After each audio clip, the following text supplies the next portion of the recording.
ஐயா வணக்கம். ஒரு 2 டேஸ் பிஃபோர் ராமாயணோட டீசர் ரிலீஸ் பண்ணாங்க. விச் இஸ் லைக் டீசர் மாரி தான். ஆனா, அதோட குவாலிட்டி அந்த விஷுவல் குவாலிட்டி இருக்குல்ல, செம்ம அமேசிங்கா இருந்துச்சு. அப்பதான் ஆடியோ புஷ் மாரி எடுத்து வச்சுடுவீங்களோன்னு இருந்தேன். பரவாயில்லங்க. சூப்பராவே பண்ணிட்டாங்க. முக்கியமா ஒண்ணு சொல்லியே ஆகணும். இதுல அந்த பறக்கிற புஷ்ப விமானத்த காமிக்கிறாங்க. அதுக்கு அந்த டிசைனிங்கே சூப்பரா இருக்குங்க. ரியலா கூட இப்படி இருந்திருக்காது போல. இது அந்த அளவுக்கு சூப்பரா டிசைன் பண்ணியிருக்காங்க. இப்ப நம்ம மெயின் டாபிக் உள்ள போயிடலாம். அப்புறம் 2026ஓட வின்னர் யாருப்பா? ட்ரம்ப் யாருக்கு ஆஸ்கர் கொடுக்க போற?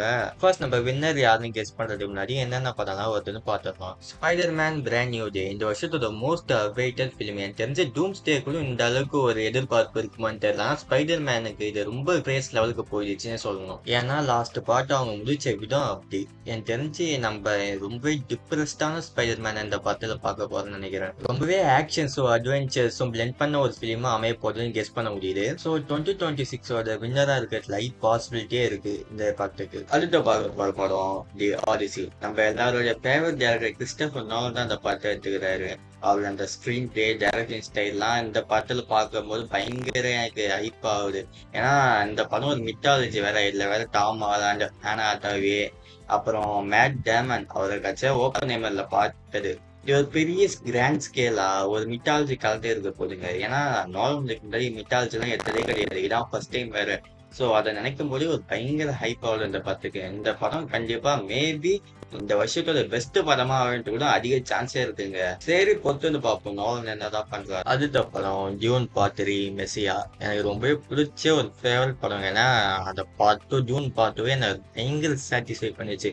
என்னோட அந்த வருஷத்துலயே அது நான் பார்த்த பெஸ்ட் படம்னா அதுதான் சொல்லுவேன். பார்ட் 1லாம் சொல்லவே தேவையில்ல. அது பயங்கர சூப்பரா இருக்கும். பார்ட் 2 அதை விட சூப்பரா இருக்கும். இந்த படம் டைரக்டர் டென்னிஸ் வில்லினூவ் எனக்கு ரொம்ப ஃபேவரட் டைரக்டருங்க. அவர் முந்தின படம் பியோனிஸா இருக்கட்டும், அதுக்கப்புறம் இன்சிடென்சியா இருக்கட்டும், இது மாதிரி படம் எனக்கு ரொம்ப பிடிச்சி ஒரு படம். எனக்கு தெரிஞ்சு இந்த டைரக்டர் ஒரு பெரிய லெவலுக்கு போவாருங்க. ஏன்னா இந்த படம் கண்டிப்பா ஆஸ்கார் வாங்கணும் என்னை பொறுத்தவரை. ஏன்னா ஹைலி சான்சஸ் இருக்கு. அடுத்து அவெஞ்சர்ஸ் டூம்ஸ்டே. டேய் மார்வல் ஃபேன்ஸ் எங்கடா நீங்களாம் போனீங்க? அது என்னடா கடையில் மார்வலுக்கு டீ ஆத்துற நிலைமை வந்து போச்சுதா? நம்ம விக்டர் வேண்டுமா நடிக்கிற ஆர்டிஜே மட்டும் இல்லைன்னா அந்த படமே ஓடவே ஓடாது போல இருக்கு. அந்த நிலைமைக்கு ஆயிடுச்சுங்க அவெஞ்சர்ஸ். டாரு, கேப்டன் அமெரிக்கா திரும்ப கொண்டு வந்துருக்காங்க. எக்ஸ்மேனை வேற திரும்ப கொண்டு வந்திருக்காங்க. இப்ப இவங்கெல்லாம் வச்சு மறுபடியும் படத்தை ஓட்டிடலான்னு பாக்குறாங்க. ஆனா ஆடியன்ஸ் மத்தியில அந்த ஒரு ஐபிஎல் இந்த படத்துக்கு இல்லைங்க. ஏதோ எனக்கே அந்த படம் வருதான்ற மாதிரி ஷாக்கிங்கா இருக்கு. வெல் அவெஞ்சர்ஸ் கம்பேக் கொடுப்பாங்கன்னு நம்புவோம். அதான் நம்மளால பண்ண முடியும். அடுத்து மைக்கேல். நம்ம ஃபேவரட் மைக்கேல் ஜாக்சனோட பயோகிராஃபி தாங்க இந்த படம். மைக்கேல் ஜாக்சனோட பிரதரோட பையன் ஜெஃபர் ஜாக்சன் இந்த படத்துல நடிக்கிறாரு. அவர் இந்த படத்துல நடிகராக பயங்கர பிராக்டிஸ் எல்லாம் பண்ணியிருக்காரு. மைக்கேல் ஜாக்சன் மாரி அப்படியே வர வச்சிருக்காருலாம் நிறைய பேர் சொல்றாங்க. அது படம் இல்லாம பயங்கர எஃபோர்ட் போட்டு பயங்கர செலவு பண்ணி எடுக்கிற படம் இது மைக்கேல். அப்புறம் தியேட்டர்ல இதை எத்தனை பேர் விட்னஸ் பண்ண போறீங்க? அதை தொடர்ந்து டிசில இருந்து சூப்பர் கேர்ள் எல்லாம் வருது. பட் எனக்கு அதுல உடன்பாடே கிடையாது. மேபி நல்லா இருந்துச்சுன்னா ட்ரை பண்ணலாம். அடுத்த படம் லீக் ரானிஸ் தி மம்மி. யாருன்னு தெரிஞ்சாங்க? இந்த Evil Dead last party Evil Dead Rise எடுத்தாரு அவர் தான். அவரோட படம் தான் இது. இந்த படத்தை நான் பார்த்தேங்க. சூப்பரா இருந்துச்சு. எப்படின்னா அந்த படத்தோட ஒரு ஃபேமிலி காமிக்கிறாங்க. அந்த படத்துல அந்த ஃபேமிலி ஒரு குட்டி பொண்ணு இருக்கா. 8 வருஷத்துக்கு முன்னாடி அவ காணாம போயிடுறா. திரும்ப அவ கிடைக்கிறா. கிடைச்சதுக்கு அப்புறம் அவ வந்து மென்டலி டிஸ்டர்ப்டா இருக்கா. அவளை வந்து ஒரு மம்மி மாரி ஆக்கி அவளோட சவப்பட்டியில படுக்க வச்சு தணலுக்கு அடியில புதைச்சி வச்சிருவாங்க. சோ இப்ப என்னன்னா இப்ப அவளுக்குள்ள இருக்க ஒரு சூப்பர் நேச்சுரல் பவர் ஒண்ணு இருக்கும். அது என்ன பண்ணுது அப்படின்றது தான் கதை. அடுத்து இந்த லிஸ்ட்லயே ரொம்ப ஈகரா வெயிட் பண்ண ஒரு படம் உங்களுக்கு தெரிஞ்சிருக்கும், ஈவில் டெட் பர்ன். எனக்கு தெரிஞ்சு நான் அந்த படத்துக்கு பயங்கர ஃபைட்டிங்ல இருக்குங்க. ஏன்னா எனக்கு அந்த ஈவில் பிரான்ச்சைஸ் ஒட்டுமொத்தமா எனக்கு ரொம்பவே பிடிக்கும் எனக்கு. பட் நான் ஆக்சுவலி தாங்க மிஸ் பண்றேன். இந்த படத்துக்கு புது புது கேஸ்டிங் எல்லாம் கொண்டு வந்துடுறாங்க. அதை பார்க்கறதுக்கு கொஞ்சம் ஃப்ரெஷ்ஷா நியூ லுக்கோட தான் இருக்கு. பரவாயில்ல. இந்த பையன் ஒருத்தன் இருக்கானே அவன் யாருன்னு தெரிஞ்சாங்க. நீங்க இவனை வெனஸ்டே சீரீஸ்ல பார்த்துருக்கலாம். சரி ஓகேங்க.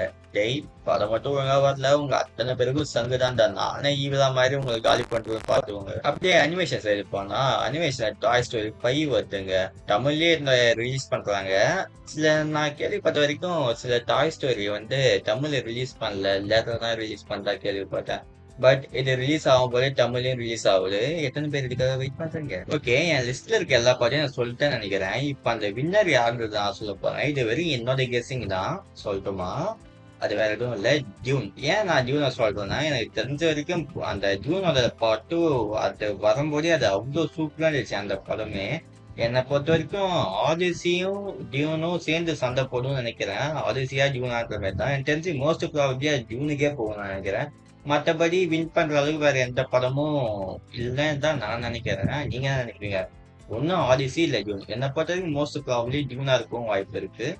சரி, வெயிட் பண்ணி பொறுத்திருந்து தான் பார்ப்போமே.